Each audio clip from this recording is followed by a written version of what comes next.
I have to tell you, Mr. Bott, when the tornadoes veer off, they come to Oklahoma.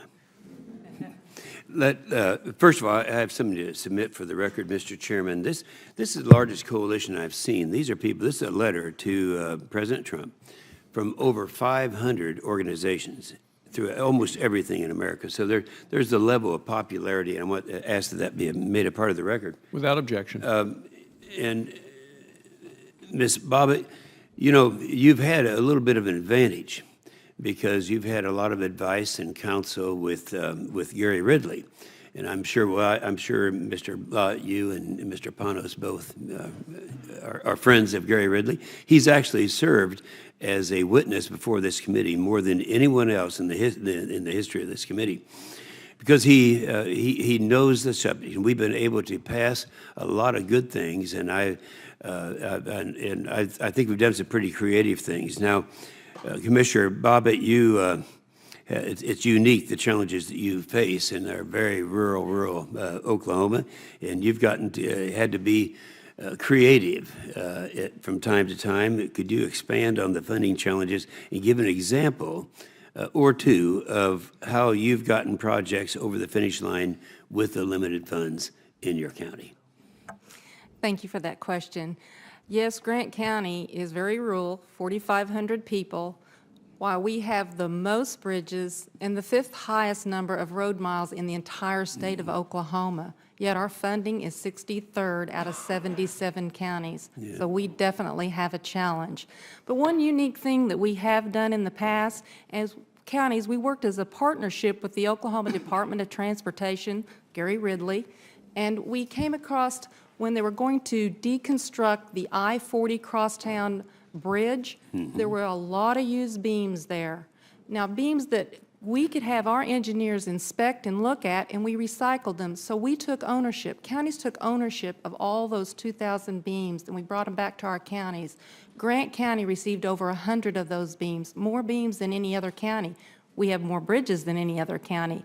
Successfully, we have already built 10 new bridges, and we have more beams to put in place as soon as we get the funding.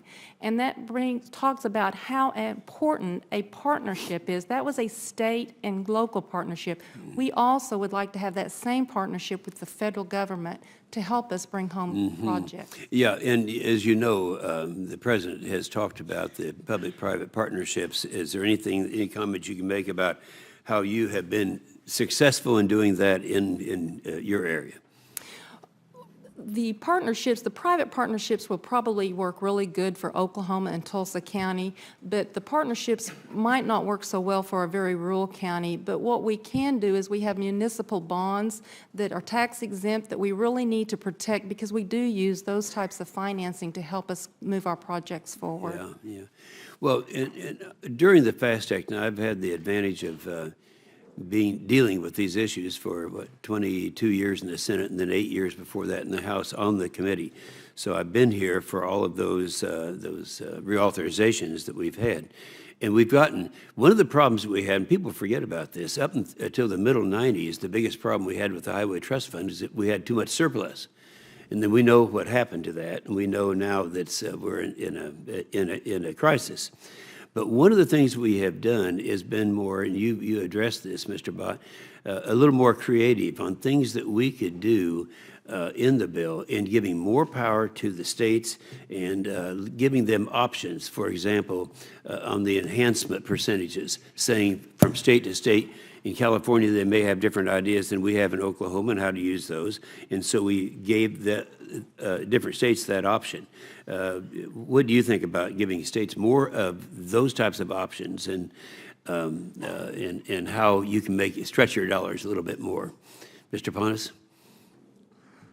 I think, Senator, I think anything that we can do to reflect the conditions in rural states through those kinds of adjustments are very, very helpful to rural states. Yeah, Mr. Pratt, do you agree with that?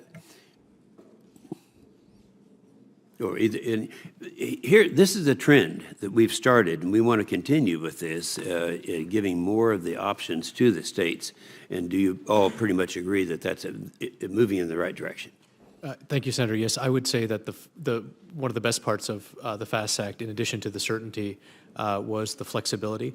And I think it's incumbent upon states to work with locals and others to make really good decisions. We pass on and we interact very closely with our local partners to make sure that it is a Colorado or a Delaware or a Oklahoma solution.